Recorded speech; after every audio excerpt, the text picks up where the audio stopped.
네, 현재 시각 8시 25분 향해 갑니다. 지금 보시고 계신 머니쇼는 SBS BG앱과 유튜브에서 실시간 시청이 가능합니다. 특히 SBS BG앱 다운로드 받으셔서 시청하시면 다양한 정보 확인해 보실 수 있고요. 더 많은 주식 정보 원하시는 분들은 카카오톡 채널에서 머니를 검색하셔서 친구 추가하시면 됩니다. 제가 이제 아침에 오면서 이렇게 기사를 찾아보다 보니까 요즘에 또 나오는 말이 트리플 약세라는 말이 또 나오더라고요. 그래서 트리플 약세라고 해서 미국 주가, 채권, 달러, 이 약세다라는 말이 나오는데 글쎄요. 아직 주가, 미국 주식 시장만 놓고 보면은 트리플 약세라는 말을 쓰기에는 좀 시기상조가 아닐까라는 생각이 들고 그러네요. 그게 근데 이제 이제 금리 수익률은 좀 많이 올라가고 있는 상황이다 보니까. 그것도 예. 이제 4월 2일 이후로 한 4월 7일까지 있었던 현상이 네. 우리가 트리플 약세였고 네. 어제는 이제 아주 살짝 그런 어떤 흐름이었습니다만 아니 근데 출근길에 뭐 보는 기사가 아니고 듣는 기사가 있어요. 어떻게 운전하면서 그걸 다 체크하고 오셔? 운전하면서요? 네. 저 멀티가 좀 돼요.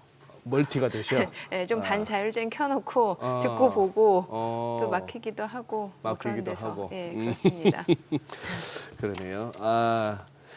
저기 뭐 지금 아니 네. 우리 코스피가 왜 2,600 올랐으면 왜 이렇게 자꾸 그거 하나 지수만 봤을 때 그 안에 뭐 업종별 종목별 종횡무진은 뭐 도저히 뭐 하루하루 달라지니까 그한데 이게 차트상으로는 보이네요. 어떻게 보인다는 거예요? 일목균형표로 보니까 데일리건 뭐 위클리건 그 두 개가 그러네요. 소위 말하는 그 스닝 스팬 네. 그 이제 구름대 상단이 옆으로 쭉 가면서 2,628 그래 2,630으로 기억하시면 되겠는데 여기서 한참을 가네요. 근데 이거 뚫기가 네. 만만찮아 보여요. 이거 뚫으려면은 밖에서 일단 뭐 한번 훅훅 미국이 가져야 될 것 같고 외국인이 한번 많이 사줘야 될 것 같은데 네. 예. 뭐 다져가는 과정이라고도 생각하면은 그렇게 해서 그렇게 다 뭐 급락 없이 네. 요렇게 다지고 박스권에서 다지고 이제 열면은 또 한참 가는 거죠. 그렇죠. 그리고 에너지 그렇게 응축 되면은 과정이라고 보면은 그 이후에는 그 레벨은 소위 말하는 저 방금 말했던 그 레벨 2,630은 또 강력한 또 지지선이 될 수도 있는데 네. 그 모멘텀이 뭘까 싶기도 하고요. 뭐 선거가 우리도 얼마 안 남았는데 6월 3일 같으면 금방이죠. 얼마 안 남았죠. 진짜 예, 그러네요. 아니 뭐 트럼프도 지금 메모리얼 데이 전에 감세안 통과시키고 싶어 하는데 네, 예. 그러니까 뭐 해결해야 될 문제들이 상당하네요. 상당하죠. 그리고 갑자기 바이든에 대해서 너무 이렇게 따뜻한 시선을 보이네요. 누가요? 트럼프 아, 대통령. 트럼프. 예. 아니 뭐 지금 이제 전립선암 진단을 받았다고 하니까. 근데 이제 바이든에 대해서 따뜻한 시선과 더불어서 엄청난 메시지가 담겨져 있습니다. 엄청난 메시지 예. 어떤 메시지요? 미국 국민들한테 하는 얘기가 여러분들이 바이든의 살아온 과정을 알지 않느냐. 젊은 시절의 바이든과 유망한 정치인 시절의 바이든을 아는데 그게 지난 4년 대통령직 수행할 때 왜 그랬을까 이상하지 않았느냐. 국경은 뻥뻥 열려 있고 그 바이든이 한 거 아니다. 지금 오토펜을 얘기하는 거예요. 그 모든 서명이 바이든이 직접 한 게 아니고 그 기계로 하는 그걸 갖다 이제 본격적으로 문제 제기를 하면서 참 바쁜 분이네요. 외교해야죠. 무역 그거 다뤄야죠. 거기다가 미국 내에 이것저것 뜯어 고쳐야죠. 뭐 그러려다 보니까 저 에너지가 어디서 나오는지 참 그거 하나는 대단합니다. 예. 네. 이건 뭐 시장하고는 상관없는 얘기지만 그 와중에도 보면은 계속해서 뭔가를 갖다가 시장 관련해서도 던지잖아요. 특히 기억에 남는 거, 그 SNS에 올린 것 중에 그 제네바에 베센트 갔을 때 관세 관련해서 It's up to 스코트라고요. 이제 베센트한테 달렸다. 네네. 베센트한테 달렸다. 그 얘기가 보니까 지나고 보니 이제 피터 나바로 그리고 스티브 미란 뭐 이런 친구들 초기에 트럼프에게 경제적으로 뭔가에 영향을 많이 줬던 사람들은 다 아웃. 최근에 이런 얘기 나오잖아요. 일론 머스크 치고 베센트가 뜬다. 그 얘기도 일론 머스크까지도 같이. 일론 머스크까지도 예. 예. 어제 이제 뭐 정치에 이제 좀 시간 덜 들이겠다 그런 얘기하는 게 오히려 네. 테슬라 주가에는 M7 중에 유일하게 그래서 오르고 테슬라 CEO 하겠대잖아요. 그러니까 네. 예, 5년 후에도 당신일까 했더니만 5년 후에도 날 거야. 뭐 그런 얘기. 뭐 테슬라 주주 입장에선 좋습니다. 근데 워낙 일론 머스크의 그 시간 개념은 이제 6월달에 로보택시가 이제 돌아다닐 거라고 하는데 네. 머스크는 진짜 천년이 하루 같고 하루가 천년 같은 사람 아닙니까? 그 이게 진짜 5년이 얼마를 얘기하는지 실제 뭐 자연적으로 생명이 허락하면 50년도 할 사람이고 아니면 뭐 5개월도 못 갈 수도 있고 진짜 네. 모르는 얘기입니다. 저 머스크의 이 타임테이블 제시는 뭐 액면 그대로 받을 건 아닌 것 같아요. 그동안의 과거 전력으로 봤을 때. 뭐 6월달 돼보면 알겠죠. 일단은. 그렇죠. 네. 자, 오늘 함께 해주실 분 모셔보겠습니다. 디멘전 투자자문 투자부문의 송재경 대표님 함께합니다. 어서 오세요. 어서 오세요, 네, 대표님. 안녕하세요. 예. 지금 이제 그 부분부터 송 대표님의 그걸 한번 들어봐야 되겠는데 제가 막 하도 이렇게 알고리즘으로 올라오다 보니까 보지는 못했습니다만 송 대표님 방송하신 내용 중에 다른 타 채널에서 썸네일만 봤습니다. 무디스의 신용 등급 강등만으로 끝나지 않을 것이라면서 약간 뭔가 겁을 주신 듯 하던데. 그러니까 예. 오늘 주 내용이 이제 지금 최근 지난주 주말부터 해서 요 며칠 동안 네. 이제 신용 등급 강등에 대해서 걱정하는 강등이 문제다라는 사람도 있고 강등은 문제가 아니다. 별일 이 아니야? 양쪽으로 이제 네, 갈라지는데 갈리죠. 제가 보기엔 이제 이런 그 비유가 있지 않습니까? 그러니까 달을 가리켰는데 달은 안 보고 손가락을 쳐다본다. 이런 네, 얘기 있지 않습니까? 예. 제가 보기에는 신용 강등을 한 행위는 손가락을 가리킨 거거든요. 사람들이 네. 손가락을 왜 가르쳤어라고 하는데 실제로 무디스가 한 거는 달을 보라고 얘기한 거거든요. 네. 예, 그러니까 지금 우리가 집중을 해야 될 거는 지금 무디스가 보라고 한 미국의 상황, 지금 미국의 그러한 예산과 지금 재정적인 문제 뭐 이런 것들에 대해서 사실은 집중을 할 필요가 있는 거지. 무디스의 신용 등급 행위 자체가 사실은 시장에 엄청난 영향을 미친다, 미치지 않는다를 갖고 논쟁을 하는 것은 제가 보기에는 약간은 뭐랄까요, 좀 무의미하고 낭비적인 행동인 것 같다 이렇게 말씀을 드립니다. 그래요? 그러면은 지금 무디스가 그 달을 가리켰는데 그 달이 그러면 뭐라고 보시는 거예요? 미국의 엄청난 부채 덤이죠, 사실은. 부채. 예, 네. 그게 사실은 결국은 무디스가 한 얘기는 지금 의회에서 진행되고 있는 감세 법안과 부족한 지출 감소 규모를 봤을 때는 이거 감당 불가능해 앞으로. 예, 이제 그렇기 때문에 좀 관리를 잘 해봐라고 사실은 일종의 이제 경고를 주는 거거든요. 네. 예, 이거 이렇게 놔두면 우리가 계속 너희한테 최고 등급을 줄 수가 없어. 그러니까 바뀌어야 돼라고 얘기를 하는 거거든요. 사실은 그러니까 그것에 대해서 그러면 앞으로 미국이 바뀔 수 있느냐 없느냐를 가지고 얘기를 하는 것이 조금 더 생산적이지. 무디스가 왜 신용 등급을 지금 시점에서 낮췄을까 이런 식의 그런 그 논의 자체는 별로 그렇게 생산적이지 않다 이렇게 말씀을 드립니다.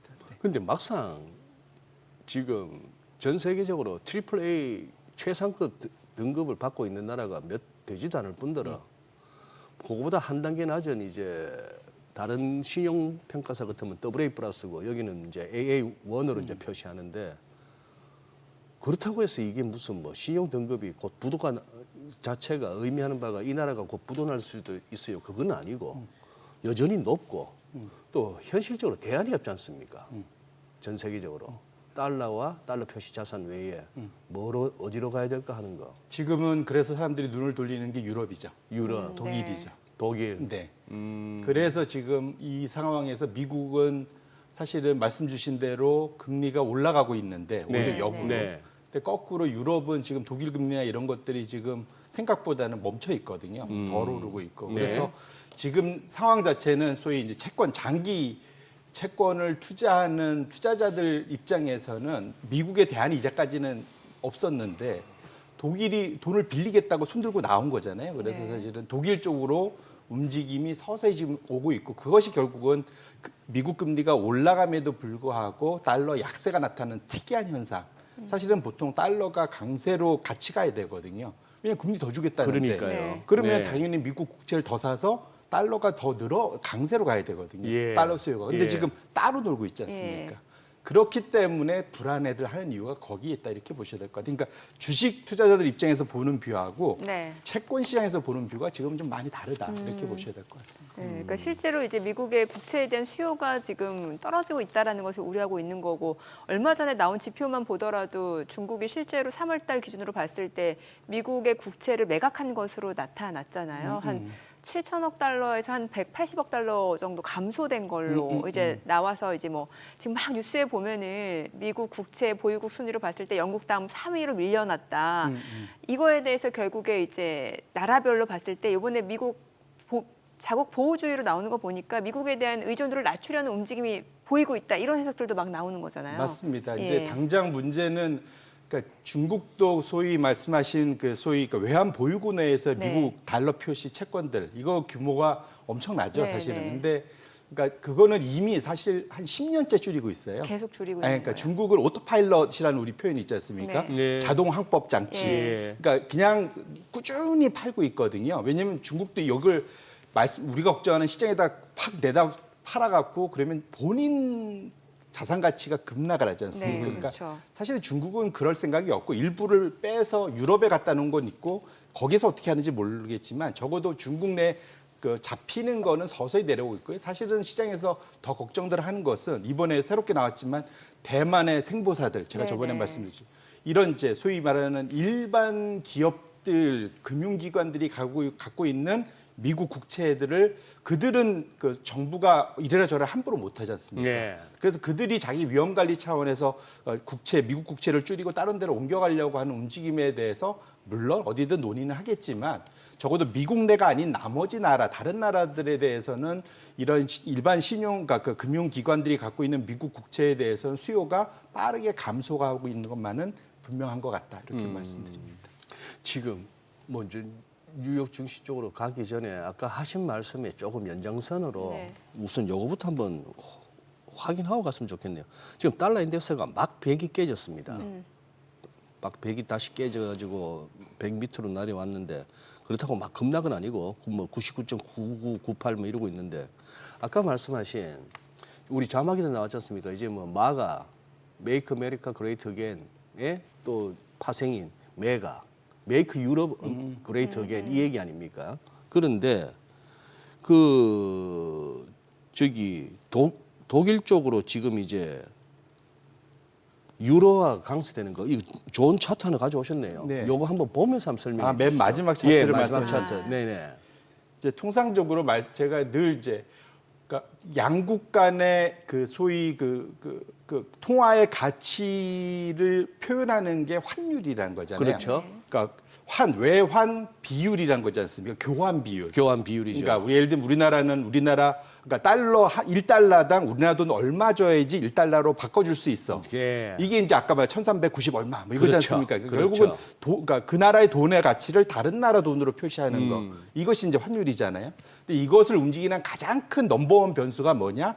양국의 금리 차입니다. 네. 통상적으로는 금리가 더 비싼 나라의 통화의 가치가 더 높죠. 그렇죠. 그래서 사실 우리나라 돈이 원래는 1,000원, 1,100원대에서 왔다 갔다 하다 1달러에 예. 1,400원까지 가게 된 가장 큰 원인은 미국 금리가 우리나라 금리보다 훨씬 높아졌기 때문에 우리나라 10년물 금리가 2%에서 헤매고 있는데 미국 금리는 4%대까지 올라가니까 네. 거의 한때는 210bp, 2% 이상 포인트 차이가 났거든요. 예. 그러면서 사실은 우리 1달러 대비 우리나라 원화가 1,300원, 1,400원, 1,500원 근처까지 간 이유가 이제 사실 그건데 그래서 지금 이 차트가 보면은 1유로당 달러를 얼마 줘야 되느냐 이제 이것을 이제 그려놓은 겁니다. 근데 지금 보시면 초록색 차트. 예, 그러니까 두 개가 보면은 특별한 게 뭐냐면 유럽과 미국의 국채 금리 차에 맞춰서 똑같이 움직였잖아요, 그죠? 네, 네. 지금 예. 저 국채 수익률 차이를 예.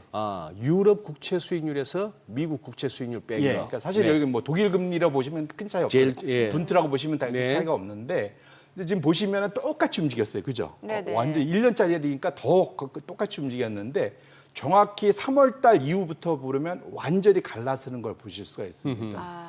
지금 실제로는 여전히 유럽, 독일 금리보다 미국 금리가 훨씬 더 최근에 높아지면서 네. 사실 벌어졌기 때문에 달러화가 더 유로화 대비 강세로 가야 그러게요. 되거든요. 네. 그럼에도 불구하고 유로화가 달러 대비 강세로 가는 특이한 현상이 이전에 그러한 법칙이 깨지는 일이 벌어졌는데 아시겠지만 재료보다 수급이 재료에 우선한다는 거지 않습니까? 네. 이 얘기는 이제까지의 그러한 재료에 해당하는 펀더멘탈을 움직이는 힘보다 당장의 수급이 훨씬 더 강하다는 겁니다. 그러면 이전까지의 상관관계가 이제 깨지기 시작하는 거죠, 사실. 그 얘기는 지금 미국 거는 내가 보기에 금리 당장 많이 줘서 내가 더 사줄 수 있는데 그것만 보면 하지만 이거 얘네들 문제 생기는 거 아니야? 그럼 차라리 우리 그냥 좀 안전한 독일로 갈래.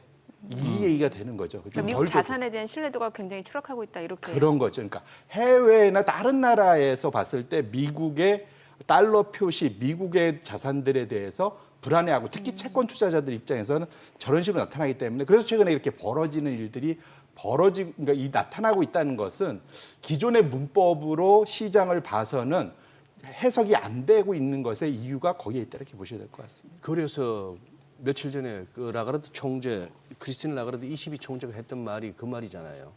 저희도 뭐 글로벌 비즈에서 소개했습니다만 최근 유로화의 강세는 직관에 반한다.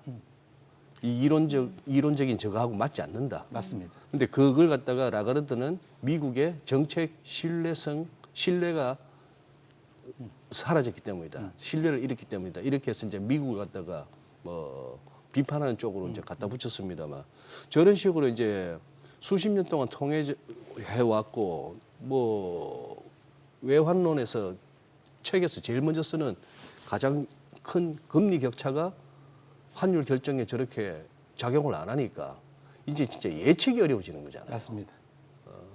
그리고 워렌 버핏도 얼마 전에 했는 말이 뭐 딱 달러라고 얘기는 안 했지만 들어보니까 달러밖에 없는데 지역으로 가는 통화를 갖다가 이렇게 그 통화에다 투자할 사람은 없다 세상에.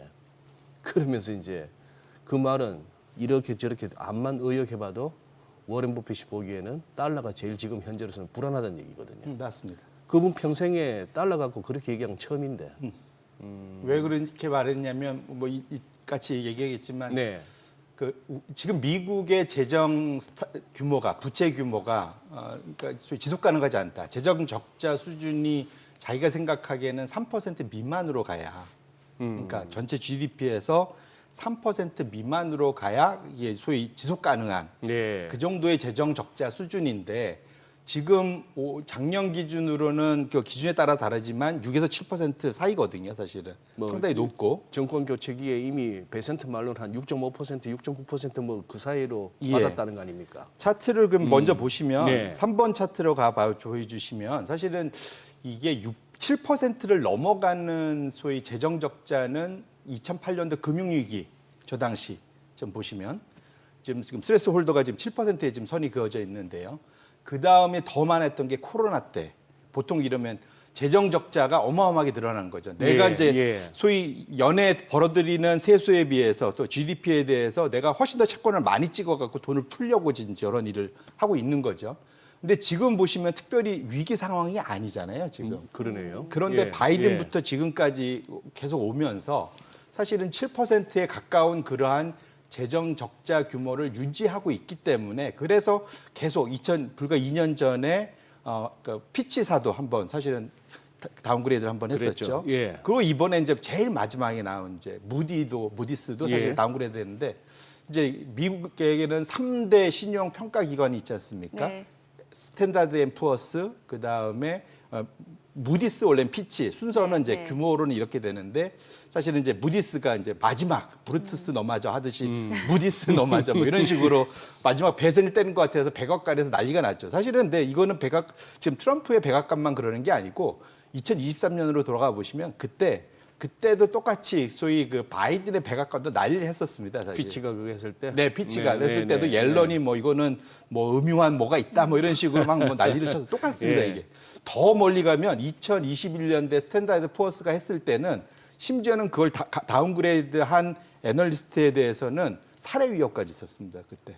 아이고. 예, 정말 그때 그래서 그분 결국은 나중에 그만뒀어요. 예. 아. 그래서 난리가 한번 났었는데 어쨌거나 그만큼 사실은 그 신용 등급 강등에 대한 그 스트레스가 되게 큼에도 불구하고 이번에 마지막 무디스조차도 다운그레이드를 했던 것은 무디스가 다운그레이드한 자체, 등급 하향한 것 자체에 집중하지 마시고 그들이 왜 했는지를 봐셔야 되는데 그것이 아까 말씀 주신 대로 지금 그 소위 그 불가능한 지속 불가능한 소위 그 적자를 내고 있고 이것은 앞으로 계속 또 채권을 찍어내야 되고 네. 이것을 과연 소화시켜 줄 수 있겠느냐에 대한 불안. 이것은 결국은 달러와 기축통화인 달러의 위상이 떨어질 수 있고 그렇게 되면 정말로 미국의 재앙이 될 수 있다는 것을 정확히 그 소위 어떤 통화라고 말은 안 했지만 말씀하신 네. 대로 워렌 버핏이 경고를 준 것만은 분명하다. 근데 다만 이제 워렌 버핏이 마지막 얘기한 거는 우린 결국 해결할 거야. 이제 사실 그런 긍정적으로 끝내긴 했는데 예. 이제 의회의 순기능 뭐 이런 걸 믿는 거죠. 어쨌거나 그런데 지금 상황에서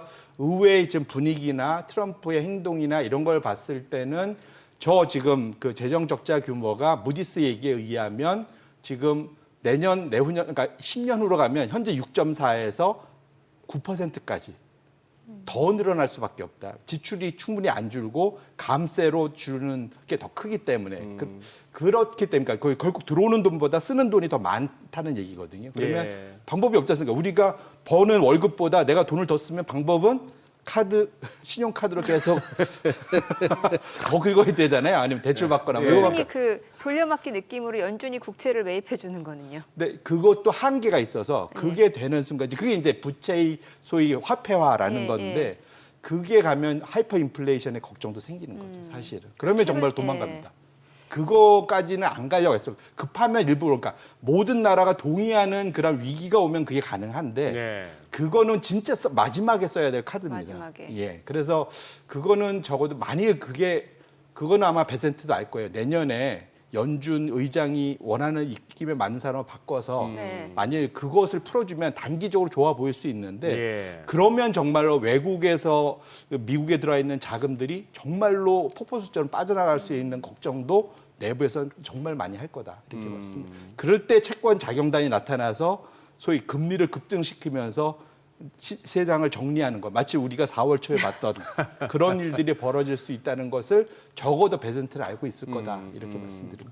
아니 지금 정민회가 살짝 얘기한 게 이게 스텔스 양적 완화인데 네, 스텔스 그렇죠. QE인데 예. 이게 기사가 나오더라고요 벌써. 예, 최근에 연준이 조금씩 그 미 국채를 매입하고 입찰 과정에서 있다고 연준이 해요. 제법 많이 샀더라고요. 예. 아 근데 그거는 네. 잘못 이해하신 건데 그건 그래요? 일종의 뭐랄까 가짜 뉴스라기보다는 그러니까 잘못 해석한 뉴스다 보셔야 될 거예요. 잘못해서? 예, 예. 일단 그 데이터가 그렇게 나왔지 않습니까? 그 데이터를 그러니까 반만 읽은 거다. 아 그래요? 아. 예, 예. 그게 무슨 말이냐면 연준은 사야 됩니다. 무슨 말이냐면 내가 갖고 있는 것에서 만기가 다 되면 더 이상 안 사잖아요. 그렇죠. 이제 그게 이제 연준이 산 게 아니라 이제 재무부와 관련해서 연결되어 예, 있는 예. 건데 일정 부분은 그거를 그러니까 내가 이제 매년 지금 매달 50억만 지금 자산 축소를 하고 있잖아요. 네, 50억 그걸 달러. 넘어가는 순으로 나타나는 거거든요. 그 부분만큼을 다시 만기가 이제 다 돼 갖고 50억 이상 판 효과가 나타날 때는 50억까지만 맞춰서 일부를 더 사들이는 겁니다. 그 얘기입니까? 예, 예. 그러니까 그 말씀드린 대로 50억에 맞추는 거를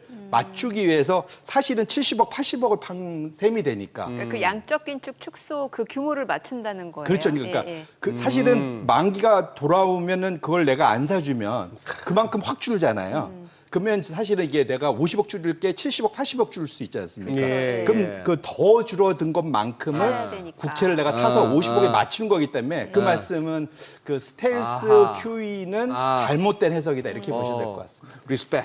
예. 전 그 기사 보면서 지금 대표님 말씀하신 그런 식으로 해석을 못했어요. 네. 아, 네. 또 그렇게 지적해준 기사도 없었고 아직까지. 예. 예, 예. 그러니까 왜냐하면 그게 왜 그러냐면 지금 시장에 뭔가 제가 그거 나쁘다는 게 아니라 호재가 너무 마렵다고 해야 될까? 호재가 예, 아쉽다. 예. 호재가 고픈 거죠. 예, 예. 호재가 고프기 때문에 예. 뭐든 좋게 해석하고 싶은 거죠, 사실은. 예. 아. 저는 충분히 이해합니다. 그거는. 이렇게 해서 연준이 은근히 1분기에 돈 풀었네. 예, 그렇게 말은 해석하고 뭐 싶은 거죠. 금리나 안 하고 매파적이었는데 알고 네네. 보니 풀었네라고 네. 해석하고 싶었는데 네.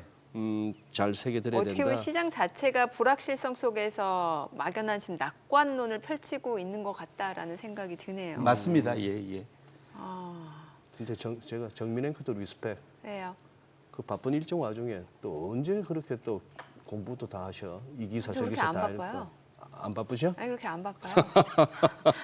그래. 네. 이거 지금 이 감세 법안은 어떻게 봐야 됩니까? 지금 이제 처음에 지난주에 공화당 내에서 일부 의원들이 반대를 해가지고 토일 주말 동안에 기의 해결을 해서 이제 하원 뭡니까 예산위원회는 통과했고 요거 이제 운영위원회 통과하면은 하원 본회의에 이제 가는 거고 네. 그러고 나서 상원 넘기고 할 건데 맞습니다. 지금 이게 조금 그거 할까 싶어서 어제 의회까지 방문했더라고요 트럼프 그러게요. 대통령이. 네, 그러니까 하원 쪽에서는 지금 이 감세를 통과하고 싶으면 네. 지출을 줄여라라는 소위 이제 그 예산 매파들 전형적인 이제 그 공화당 쪽의 예산 매파들이 반대를 지금 하고 있기 때문에 설득하러 간 그 거거든요. 예전부터 그 프리덤 코커스라고 했던 그 멤버들이죠. 맞습니다. 예. 네, 근데, 네. 근데 그게 꼭 틀린 말은 아니거든요. 맞죠. 그러니까 사실은 그러니까 감세를 하고 싶으면 그만큼 지출을 그러니까 덜 써야지 덜 그래야지 써라. 예산이 균형을 맞출 거잖아요. 그러니까 벌어들이는 건 적겠는데 쓰는 건 계속 쓰겠어. 그러면 너 계속 또 빚내겠다는 거 아니야? 그럼 그러니까. 우리가 이게 유지 예. 가능하겠어? 이제 이 예. 얘기를 공화당 쪽에서 하고 민주당 쪽에서 하고 있는 거고 결국은 그거를 지금 트럼프 입장에서는 감세 자신의 최대의 치적이라고 생각하는 감세를 연장하고 싶기 때문에 어떻게든 설득하러 갔고 아마도 이번 주말 되면은 하원을 통과하고 이제 상원으로 갈 것 네. 같은데 지금 압력을 엄청 가하고 있잖아요. 네. 너 예. 여차하면 마치 좀 내년에 그 중간 선거 때 너희들 나 안 도와줄 거야 이제 이 얘기하러 간 거거든요. 사실 아하, 협박하러 간 거거든요. 아하. 사실 트럼프 입장에서는. 아주 뭐 장난치지 마라 그 메디케어 가지고 뭐 표현이 장난치지 마라 이렇게까지 가더만요. 예, 근데 어쨌거나 근데 사실은 그 지금 외부에서 평가하는 사람들은 현재 이대로 가버리면 적자 확대는 불가피하다. 지금 차트에 있지만 예. 시장에서 느끼는 게 중요하거든요. 재정 적자 그러니까요. 확대를 전체 10명한테 물어보면 7명 이상이 앞으로 재정 적자가 이 법안이 그대로 통과하면 더 늘어날 거야. 무디스 한 얘기가 똑같습니다. 그게 제1감이죠. 예. 그렇기 때문에 무디스가 한 얘기는 너희 이대로 가면은 재정 적자가 더 늘어날 거고 그거 감당 가능해? 지금 왜냐면 미국 예산에서 제일 많이 지금 나가는 돈이 이자 비용이거든요. 그러니까. 아, 예, 예. 맞아요. 예. 그렇기 때문에 사실은 문제가 크다 이렇게 말씀드립니다. 네. 자, 지금 시각 8시 51분 지나갑니다. 오늘 양시장 호가 상황 좀 체크해 보겠습니다. 먼저 코스피 예상 체결지수부터 확인해 볼게요. 오늘 코스피가 약보합 출발 예상되고요. 예상 체결지수는 2,597, 그리고 코스닥도 보합권 출발 예상됩니다. 715포인트로 집계가 되고 있습니다. 시가총액 상위 종목 예상가 보겠습니다. 삼성전자 오늘 강보합권 예상되고요. 지금 호가는 56,000원, SK하이닉스도 소폭 상승 예상됩니다. 예상가가 202,500원이고요. 삼성바이오로직스가 0.78% 상승 예상됩니다. 예상가 135,000원. LG에너지솔루션 지금 계속해서 2차전지 관련주들이 미국의 인플레이션 감축법, 그 조기 축소 관련해서 좀 많은 영향을 받고 있는 것 같습니다. 27만 원 호가가 집계되고 있고요. 한화 에어로스페이스 보합 출발 예상되고 있습니다. 현대차가 0.7%가량 하락 출발 예상되고 있네요. 지금 호가 18만 8천 원, KB금융도 0.3% 내림세 예상되고요. 삼성전자 우선주 호가는 4만 5,900원, 기아, HD현대중공업은 지금 호가에서는 지금 보합권이 예상되고 있습니다. 코스닥 시가총액 상위 종목 예상가 보도록 하겠습니다. 알테오젠 오늘 1.5%가량 반등 좀 시도할 걸로 보여집니다. 지금 호가는 32만 2,500원이고 에코프로 BM과 에코프로 각각 5%, 1.4%가량 하락이 예상됩니다. 호가 83,300원, 4650원이고요. HLB는 5% 오늘 강세가 예상됩니다. 호가는 55,500원, 레인보 로보틱스 하락 출발 예상되고 있고요. 휴젤 보합 출발 예상되고 있습니다. 자, 그리고 펩트론이 오늘 1% 상승 예상되네요. 호가는 20만 2천 원, 파마리서치도 1.7% 오름세 예상되고요. 리가캠바이오, 클래시스 모두 1%가량 상승 예상되고 각각 호가는 10만 8천 원, 5만 8,800원으로 집계가 됩니다. 자, 오늘 개장까지 6분가량 남았는데 오늘 2차 전지 관련주들, 신재생에너지 관련주들 일단은 글쎄요. 특히 코스닥 쪽에서는 그 에코프로 그룹주들이 또 시가총액에서 상위에 있다 보니까 많은 영향을 줄 수밖에 없잖아요. 그렇죠. 예, 네. 오늘 또 이들 섹터가 어떤 흐름을 보여줄지가 관건일 것 같습니다. 예. 이건 이제 2차 전지는 진짜 대한민국 주식 투자자분들만의 문제가 아니라 이거는 여기서 더 악화되면 진짜 뭐랄까요? 사회적 문제가 될 수도 있을 그런 이슈입니다. 진짜 2차 전지는 답이 안 나오네. 답이. 이건 뭐 지금 정치타임 시간이긴 하지만 송 대표님께 질문하기는 너무 잔인하고 이따 우리 하모니에서 다뤄봐요. 2차 전지는. 아, 2차 전지요? 아, 장 열리고 나서 주가 추이도 보고 그렇게 그래요. 하고. 네. 저희 뭐 지금은 좀 전반적인 미증시라든지 매크로 네. 좀 그러니까 짚어보죠. 예. 아니 이번에 이제 무디스가 미국 국가 신용등급 강등한 것과 관련해서 저희 어제 얘기했잖아요. 그 앞서서 뭐 피치도 그렇고 S&P 500도 이미 한 단계 강등했고 무디스가 뒤늦게 지금 10년여 만에 한 거지 2011년 이후니까 예. 뭐 키 맞추기였다. 14년 만이네. 예, 네. 예, 이런 예. 얘기 나오면서 실제로 미국의 개인 투자자들은 그날 엄청 샀어요. 맞습니다. 예. 과거 경험적으로 봤을 때도 미국 국가 신용등급 강등 이슈가 어떤 매수 기회가 됐었던 건가요? 과거에는 그랬죠. 그러니까 어쨌든 빠지긴 예, 빠졌었는데 예. 그때는 대체로 주가가 한번 밀리고 밀리고 일단 보통 강등이 나오는 전후로 해서 네. 주가가 많이 밀리고 그다음에 결국은 다 V자 반등을 냈었는데 두 번 다. 그렇기 때문에 그런 기대감 때문에 이번에도 그랬는데 그래서 이제 제가 그때를 한번 제가 쭉 정리를 해봤습니다. 그 국면 그 해에 있을 때마다 어떤 일이 있었고 지금과 뭐가 닮고 같은지를 비교를 한번 해봤는데요. 예. 말씀드린 대로 2011년 스탠다드 앤 푸어스가 4월에 미리 1차 선행 경고를 했었고요. 그해 8월 5일 날 실제로 강등을 했습니다. 근데 이때마다 대부분 뭐가 걸려 있었냐면 부채 한도 합의가 걸려 있었거든요. 부채 한도. 예설은 그러니까 전 세계적으로 부채 한도가 있는 나라가 몇 안 네. 되는데 대표적인 게 이제 미국이고 뭐 덴마크 한 5나라 될 거예요. 그러니까 부채 한도라는 게 그 소위 의회에서 여당을 견제하는 야당의 엄청난 이제 툴이기 때문에 이제 이렇다 보시면 되는데 그에 거의 근접해서 이제 7월 30일 날 부채 한도 합의했는데 그때는 오바마 때죠. 되게 어렵게 합의를 했지만 그 이후로도 여러 가지 문제를 있다 보니까 스탠다드 앤 푸어가 너희들 하는 게 꼭 신흥국 같아. 그래서 이렇게 하면 안 돼 의회에서 이렇게 하면서 경고 날리면서 저때 한번 했었고요. 그때 미국의 부채, 공공부채는 GDP 대비 93% 정도였습니다. 근데 이제 2023년 재작년이죠. 그때도 비슷하게 5월에 경고하고 8월 1일 날 강등을 했고 대부분 8월입니다. 잘 기억하실 게. 근데 그때 부채 한도 합의는 언제 되냐면 5월에 됐음에도 불구하고 5월 말에 근데 예산안의 최종 이제 진행하면서도 문제가 좀 있어서 이제 그랬다 보시면 될 것 같아요. 지금은 부채 한달 협의가 진행 중인 5월 16일에 지금 사실은 강등해서 상당히 좀 빨리 해서 네. 그래서 뭐 정치적인 무슨 의혹이 있는 거 아니냐면 이제 이런 얘기를 하고 있는 건데 왜냐하면 이 부채 한도 합의에 뭔가 그 소위 영향력을 주려고 한 거 아니냐 이런 해석들을 정치권에서는 하거든요. 근데 어쨌거나 보시면 부채가 GDP 대비 비중이 2023년에 118이었고 그 사이 더 늘어서 지금은 122입니다. 이제 이게 그 기준에 따라 다른데 이대로 가면은 140, 160까지 아마 10년 후엔 160까지 간다는 거거든요. 그러면 안 그래도 지금 GDP에서 지금 그 이자 비용이 작년에 3.1%였는데 이것이 6, 7%까지 가요. 그러면 이미 작년에 국방비보다 네. 더 많이 쓰는 게 이자 비용이거든요. 네. 그러다 보니까 사실은 미국의 이 걱정들 하는 게 미국의 국력이 이러면 약해진다. 사실은 이 미국의 보수들이 사실은 반대하는 겁니다. 이거를. 네. 그래서 이제 우리나라도 원래 보수들이 균형 재정 얘기하는 거잖아요. 예, 어느 나라든 보수들이 사실은 균형 예. 재정을 얘기하는 그렇죠, 거기 예. 때문에 그런 측면에서 보면은 이 무디스 그 전에 피치나 스탠다드 푸어가 얘기했던 것을 미국 내에서 경쟁렬한 논쟁이 있고 당장 채권 투자자들도 그거를 무섭게 보고 있는 것만은 분명하다 보셔야 될 것 같고요. 그 다음 다른 것들 시장 상황이 어땠는지를 네. 한번 재밌게 그 볼 당시. 수 있어요. 네. 근데 당시에는 2021년에 저 밑에 이벤트를 한번 보시면 좋을 텐데 2011년에 유럽에 부채 위기가 있었어요. 한참 피그스 할 때 피그스. 아닙니까? 맞습니다. 예. 그러니까 어디다 돈을 투자할 데가 없었어요. 네. 그러니까 미국이 좋아서라기보다는 그럼 미국이 헐나. 그러니까 사실은 미국으로 역으로 몰려가면서 그때는 시장 금리가 오히려 신용등급을 강등하면 금리가 올라가야 될 것 같은데 빠졌어요. 1년 내내 빠졌어요. 오히려 외국이 더 많이 사주면서 달러화는 오히려 계속 강세로 갔습니다. 전반적으로 그렇기 때문에 20% S&P 500은 하락했다가 V자 반등을 냈다. 이게 이제 확실히 그때 달랐고요.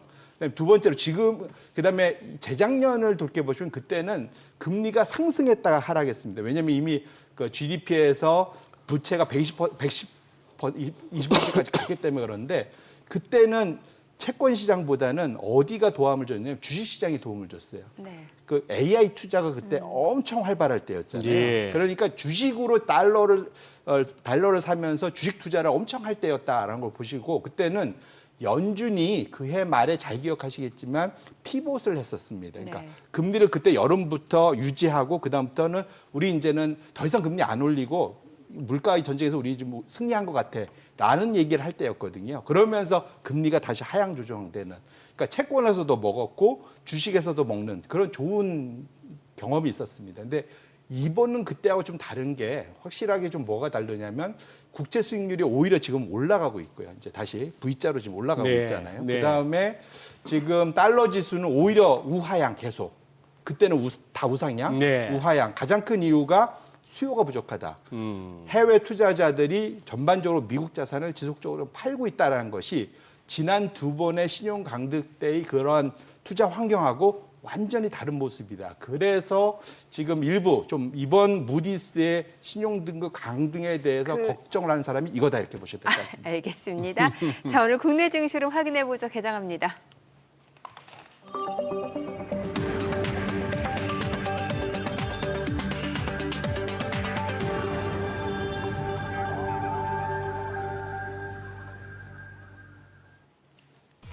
네, 5월 21일 수요일 국내 증시 개장했습니다. 미국의 국가 신용등급 강등 소식 이후 당일 이제 지난 주말 나오고 나서 이제 그 다음 개장한 미증시 같은 경우는 저가 매수세가 유입된 양상이었고 어제장 같은 경우는 또 출발 자체보다는 오히려 좀 빠르게 말아 올리는 모습이었습니다. 저가 매수 심리가 아직까지는 계속해서 있는 상황이고 그 가운데 달러는 오히려 좀 백선을 하회하면서 달러 가치가 좀 떨어지고 있는 상황이고 또 장기물 위주로 국채 수익률은 계속해서 오름세를 보여주고 있는 모습인데 오늘 양시장은 또 어떤 출발인지 지수부터 좀 보겠습니다. 코스피가 0.5% 올라갑니다. 2615 그리고 코스닥도 0.7% 상승합니다. 720선 다시 좀 회복이 됐고요. 시가총액 상위 종목 시초가도 보겠습니다. 삼성전자가 오늘 0.7% 올라갑니다. 지금 56,250원이고요. SK하이닉스도 1.2% 상승합니다. 204,500원. 삼성바이오로직스도 상승합니다. 103,300원이고요. LG에너지솔루션 0.3% 하락합니다. 278,500원. 한화에어로스페이스가 0.8% 상승하네요. 822,200원이고 현대차가 좀 떨어집니다. 지금 188,800원.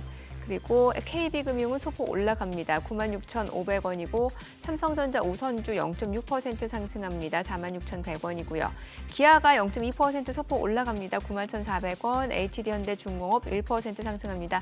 401,500원에 거래되고 있습니다. 코스닥 시가총액 상위 종목 시초가도 보겠습니다. 알테오젠 오늘 반등 보여줍니다. 1.5% 상승합니다. 지금 322,250원 그리고 에코프로비엠도 오늘 반등합니다. 89,100원이고 HLB도 0.9% 상승합니다. 53,300원 에코프로도 0.4% 오름세로 41,450원 레인보로보틱스도 올라갑니다. 272,500원이고요. 휴젤이 3% 강세를 보여주고 있습니다. 이거래 연속 상승세고요. 356,000원에 거래되고 있습니다. 펩트론도 0.7% 올라가고요. 파마리서치도 1.3% 상승하면서 446,000원 리가캔바이오도 상승합니다. 107,400원이고요. 클래시스가 2.58% 상승합니다. 지금 보니까 6거래일 만에 반등이에요. 59,600원에 거래되고 있습니다. 오늘 시장에서 특징을 보여주고 있는 섹터 종목들 좀 체크해 보겠습니다. 지금 바이러스 홍콩 쪽에서 바이러스 좀 이슈가 있는데 이러다 보니까 코로나 관련주라든지 진단키트 관련주, 백신 이런 쪽 움직임이 이어지고 있는데 수젠텍이 지금 14% 급등합니다. 8,260원 선이고요. 오상자이엘도 3% 올라가고 진매트릭스도 강세고요. 지금 보시다시피 랩지노믹스도 11% 급등합니다. 2,805원. 시젠도 4% 강세고 진원생명과학도 3.4% 올라갑니다. 휴마시스도 지금 7.8% 올라가면서 1,587원에 거래되고 있고요. SD바이오센서도 5% 강세고 엑세스바이오도 5% 이상 올라가면서 5,470원 선에서 움직임 이어지고 있습니다. 나노엔텍, 녹십자, MS 다 올라갑니다. 진단키트 관련주들 흐름이 좋습니다. 그리고 지금 오늘은 다 대부분이 백신, 코로나 관련주, 진단키트 관련주 다 이쪽 움직임이 이어지네요. 바이오노트, 바이오니아, 더 바이오메드 다 올라갑니다. 오늘 백신 쪽 SK 바이오사이언스도 7.5% 올라가고요. 국제약품도 2% 상승을 보여줍니다. 수급 상황 좀 체크해 보도록 하겠습니다. 오늘 유가증권 시장에서는 개인 투자자가 161억 원 매수 우위고요. 외국인은 지금 14억 원 순매도, 기관 129억 원 매도 우위고요.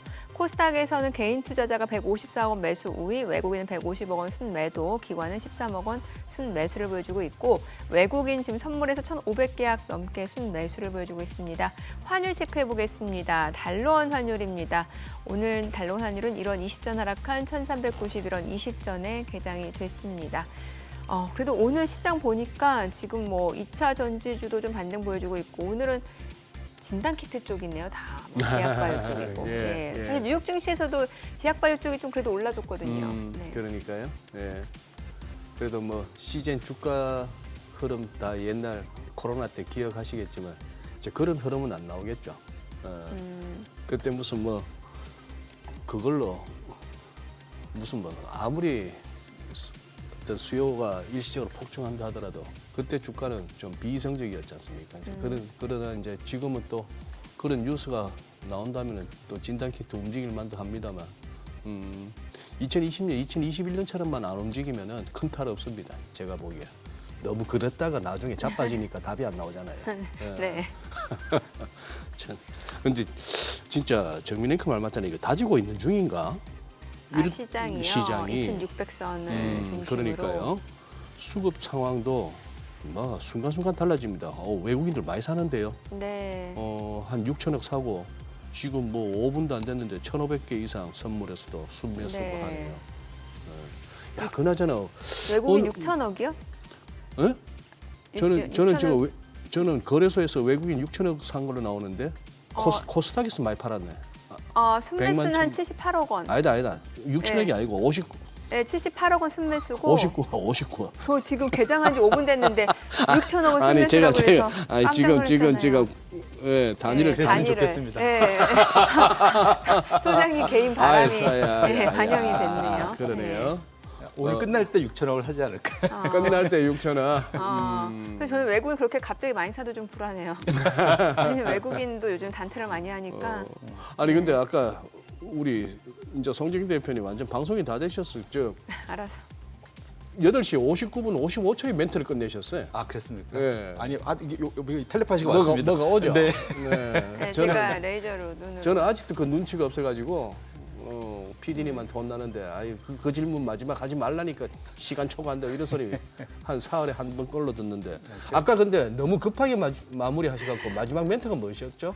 그러니까 이번이 네. 그 과거 두 번의 신용 등급 강등과 다른 가장 큰 거는 그때는 오히려 미국의 자금이 들어오는 상황이었다. 여러 가지 그래서 상황으로 봤을 때. 네, 오히려 그래서 네. 달러는 강세로 갔고 채권 금리는 결국은 하락을 했고 그래서 채권에서도 먹었고 그다음에 주식이 되게 좋아서 예. 주식에서도 먹고 예. 결국은 미국이 그러니까 소위 이제 미국을 사면 바이 아메리카가 강했는데 예. 지금은 외국인들이 그러니까 미국 외에 있는 나머지 해외 투자자들이 미국에 대해서 지속적으로 그 투자 규모를 크게 늘리지 못하고 있거나 오히려 빠져나가고 있는 상황. 그것이 달러 약세로 나타나고 있고 금리는 다시 올라가고 있는.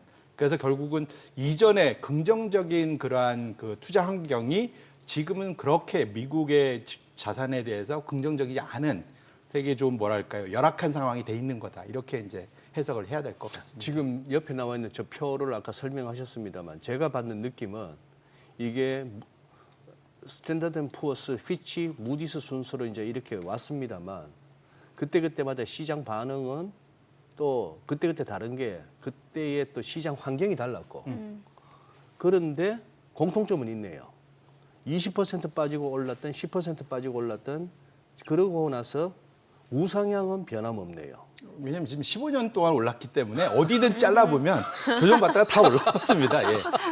어디든 잘라보면. 예. 그러니 예를 들어 이 무디스 때문이든 꼭 뭐 아니면 미국의 재정 문제든 아니면 아직도 월가에 구루를 할 만한 사람들이 자꾸 경기 침체를 입에 올리는 그게 현실화되든 해서 또 빠지면 그때 제대로 못 빠져나와서 그냥 기다리면 되는 거고 세월을 낚는 거고. 그래서 이제 제가 그 말씀드리는 게 이제 미국인데 15년을 올랐으면 많이 올랐잖아요. 그러니까요. 네, 그래서 이제 그러니까 미국 투자자들한테는 미안하지만 이제는 미국 이외 나머지 나라들도 갈 때가 됐지 않습니까? 그런 측면에서는 이제 그래서 지금 최대 다들 보는 게 미국을 대체할 때가 어디냐? 유럽을 보고 있는 거고.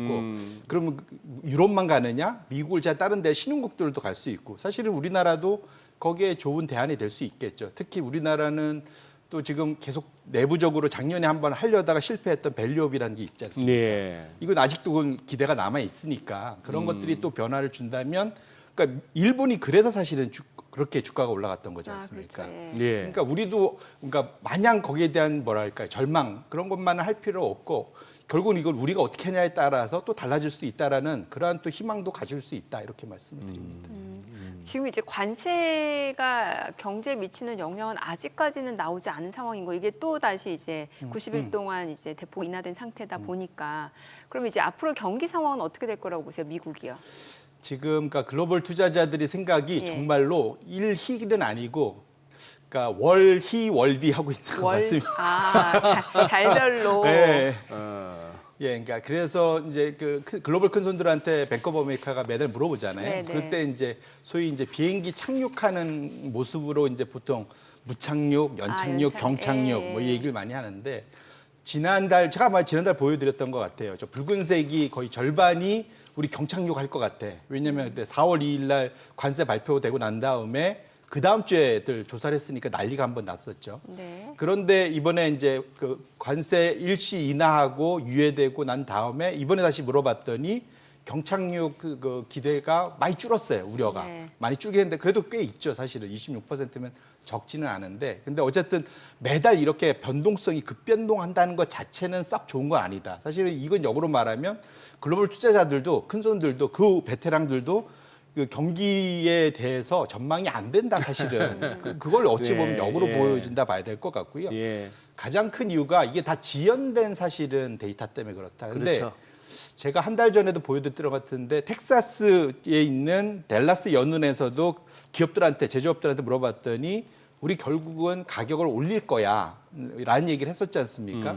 필라델피아 연은도 이번에 제조업 PMI 조사하면서 재밌는 특별 질문을 했어요. 그래서 6번 차트를 열어봐 주시면 뭐라고 물어봤냐면 너희들 향후 6개월 내에 너희 업종에 뭔가 그 비용 변화가 있을 것 같냐? 물어봤더니 우리 변화 있을 것 같아. 70% 이상이 우리 변화할 것 같아. 그리고 결국 이제 비용이 올라갈 거란 얘기죠. 이거는 줄어들 거는 아닌 거잖아요. 지금 상황에서. 그래서 그럼 너는 그러면 어떻게 대응할래? 물어보면은 솔직하게 못 하잖아요. 왜냐하면 솔직하게 대답하면은 트럼프한테 전화 오지 않습니까? 그렇잖아요. 지금 그렇죠. 솔직하게 대답하면 트럼프한테 전화 오잖아요. 어제 홈디포가 우리는 가격 안 올릴게요. 예, 뭐, 예. 그러니까 그래서 이 필라델피아 연은이 아주 영리하게 질문했습니다. 너희 경쟁사들은 어떻게 할 것 같니? 이렇게 물어봤어요. 그러면 내가 속 편하게 대답할 수 있죠. 아하. 그랬더니 86%가 다 가격 올릴 거야. 그러니까 가격 전가할 거야. 약간 KPI 다면 평가 같네요. 아, 그런 거죠. 네. 그럼 이제 솔직한 대답인 거죠. 우리 이거 다 감당 안 돼 뭐 이런 거죠, 사실. 네. 그랬는데 그래서 그러면 얼마 만에 올릴 것 같니? 그랬더니 2달 이내. 근데 이게 시작된 너 말고 경쟁사가 네, 2달 이내. 그러면 나도 따라 올릴 수밖에 없다라는 거 얘기가 되겠죠. 그럼 대략적으로 6월 말 7월 정도부터는 실제로 관세 영향이 물가에 나타날 거고. 그래서 사실은 어제 그제 계속 여는 각 총재들이 나와서 얘기하는 게 9월까지도 우리는 금리 인하나. 예, 금리를 지켜봐야 되겠다 네. 하는 이유가 사실은 이런 이유 때문에 그렇거든요. 그래서 지금 관세와 관련된 영향이 없어졌다라고 해석을 하시면 안 되고 미뤄졌다고 해석을 하시는 것이 좀 더 현명하겠다 이렇게 말씀드립니다. 네. 아니 근데 달러가요. 지금 앞서서 저희 간단하게 봤습니다만 지금 달러 대비로 뭐 유로 통화라든지 아시아 통화가 지금 강세를 나타내고 있는데 실제로 트럼프가 이번에 이제 취임하고 나서 달러 가치 인덱스로 봤을 때 한 9%가량 지금 빠진 거잖아요. 한때 뭐 98도 밑돌기도 하고요. 예. 말씀 주신 대로 실제로는 뭐 PPP, 그러니까 소위 이제 구매력 평가 뭐 이 네네. 기준으로 놓고 봐도 사실 달러가 너무 비싸요. 비싼 것만, 그러니까 그래요? 다른 예, 예. 그 통화에 비해서 너무 비싸게 고평가돼 있는 건 맞고 여기에 이제 울고 싶은데 뺨 때려준 게 사실은 아하. 트럼프 행정부죠. 네. 관세 때문에 그래 그러면 우리 그냥 다른 통화로 갈래? 이제 이 얘기를 할 수 있게끔 만들어줬고 그러다 보니까 지금 그 글로벌 큰손들이 20년 만에 20년 전 수준으로 지금 달러와의 비중제 사실은 확대를 안 하겠다는 사람들의 비중이 엄청 늘어난 거죠. 한 네. 20%는 우리 축소하고 있어. 라고 대답을 하고 있는 겁니다. 그런 만큼 이 달러에 대한 인기가 시들시들 많이 해지고 다른 쪽으로 좀 찾아다니고 이제 대표적으로 해서 유로화 쪽으로 유럽의 자산 쪽으로 자꾸 눈길이 가고 그런 것. 그다음에 말씀드린 대로 그다음에 최근에 신흥국들도 상대적으로 미국에 대해서 그러한 이제 상대 성과가 이제 주가가 올라가고 있는 이유도 이런 거 있다. 그래서 미국에 우리가 투자를 지금 최근에 많이 하기 때문에 미국이 안 되면 뭐 어떡하지 걱정을 하고 있긴 하지만 긴 호흡으로 놓고 봤을 때는 달러가 약세로 가고 미국의 자산들이 둔화돼야 우리한테도 기회가 온다는 그런 항상 반대급부가 있기 때문에 네. 투자자분들은 포트폴리오에 있어서 그런 비중의 변화를 잘 염두하실 필요가 있겠다 이렇게 말씀드립니다. 저 그림은 어디서 가져오신 겁니까? 아니면 직접 그리신 거예요? 어떤 거? 방금 보여주신 차트 달러 포지션 비중. 이건 뱅크 오브 아메리카에서 늘 얘기를 합니다. 자료출처가 나와 저 위에 있잖아요. 뱅크 오브 아메리카 글로벌 리서치 이게 매달 이 서베이를 하는 겁니다. 예, 그리고 직접. 지금 제가 이게 저 글씨가 보인다고 생각하세요 지금? 예? 아마 이렇게 확대해서 보세요. 확대해서. 네, 모바일에서 이렇게. 근데 저는 진짜 가끔씩 이렇게 다른 데서 뭘 패널로 나갈 때마다 송 대표님한테 뭐 양해는 이미 구하고 레퍼런스 달고 이렇게 자료를 갖다 인용합니다만 저런 건 굉장히 직관적이거든요. 네. 맞아요. 지금 보면은 저게 아마 한 2002년부터 2008년 금융위기 올 때까지 저 밑에서 놀았을 것 같아요. 네. 그때가 그 유명한 아들 부시 때부터 시작한 글로벌 달러 약세 시기 아닙니까? 사실 저 때 중국이 제일 좋았고 우리나라도 되게 좋았습니다. 사실. 그렇죠. 네. 그때 환율이 900원까지 갔으니까. 그러니까 달러 약세가 꼭 생각해 보면은 막 이게 이제 미국 투자 포지션이 많으니까 걱정이 되는 거지. 예. 오히려 이제 국내 투자자들한테는 기회가 오고 있는 걸 수도 있거든요. 달러 약세라는 게 어떻게 보면은 그건데 전 세계적으로 달러가 많이 풀린다는 건데. 그렇게 볼 수도 있고 그렇게도 볼수 있는 맞습니다. 거고. 예. 다른 나라들이 훨씬 더 상황이 좋다고 또 해석할 수도 있죠. 예. 네. 그렇게 아마 처음에 설득된 것 같고 트럼프 대통령도 개인적으로는 그게 좋다라고 생각한데다가 뭐 스티븐 미란이나 뭐 나바로 이런 쪽에서 그게 약달러가 좋은 겁니다 했다가 관세 때리고 나서 약달러가 아니라 달러가 무너질 듯한 모습에 국채까지 집어던지고 주식 빠지고 하니까 베센트가 등장한 것 같아요. 맞습니다. 각하 그게 아닙니다. 쟤들 얘기 듣다가는 쟤들은 하나만 하고 둘은 몰라요 이런 식으로. 그래서 이제 사실은 그러니까 트럼프가 자기가 표현은 못했지만 네. 트럼프 하고 싶었던 얘기가 있죠. 관리 가능한 약달러가 자기가 갖고 싶은 사실 무기죠. 그렇죠. 예, 스티브 미란도 사실 그래갖고 뭐 100년 무이자 뭐 채권 강매 뭐 이런 얘기도 한 이유가 네. 사실 그런 건데 이제 자기 마음대로는 다 안 되는 거죠. 사실. 그래서 과거에도 사실은 그 플라자 합의 이후에 미국이 원하는 대로 안 되고 사실은 미국 달러가 본인들이 생각한 것보다 2배 이상 약세로 갔거든요. 그래서 오히려 본인들이 손들었었습니다. 그래서 사실은 시장을 정부가 마음대로 다 휘두를 수 있다. 꼭 그거는 상당히 오만한 그런 행동이다 이렇게 보셔야 될 것 같아요. 그러면 투자자는 지금 어디가 가장 투자하기 좋은 대안이에요? 그러니까 만약에 해외 포지션을 계속 갖고 가고 싶다 네. 하시면 여전히 유럽이 상당히 유럽. 네, 독일을 중심한 유럽이 상당히 좋은 이제 대안이 될 것 같고 왜냐하면 이건 제 생각도 그렇지만 글로벌 투자자들이 그렇게 생각한다. 그래서 자금 흐름이 외국인 주도의 미국 ETF는 이번 V자 반등에서 별로 안 늘었잖아요. 네. V자가 안 나왔습니다. 네네. 반면에 우측에 유럽 주식 자금 흐름은 완전 우상향으로 치고 올라가고 있어요. 그러니까 미국 돈은 안 넣고 유럽 사람들이 유럽 자기네 영내 주식에 투자를 하고 있고 역외에서도 지금 돈이 들어오고 있는 거거든요. 결론적으로는 유럽의 지금 흐름이 되게 좋고 여기에 가장 큰 이유가 돈을 쓸 수 있는 재정적인 여력이 있는 독일이 있기 때문에 그렇다. 그래서 네. 다음 차트를 열어봐 주시면 지금 유럽의 주요 전문 경제학자들이 얘기하고 있는 게 다음 차트 한번 열어봐 주세요. 기본적으로 향후 10년간 2조 유로를 쓸 수 있다. 독일의 여력은 지금 향후 2년간 10년간. 10년간. 네. 근데 저 규모가 얼마냐면 현재 지금 GDP 대비 아까 우리 미국은 120%였잖아요. 네. 예. 절반입니다. 독일은 60%밖에 안 되거든요. 그러니까 이거를 86%까지 올려도 쓸 수 있는 게 2조 달러, 2조 유로가 된다는 거고요. 아하. 2조 유로면 우리나라 돈으로 한 3,300조 원. 와. 네.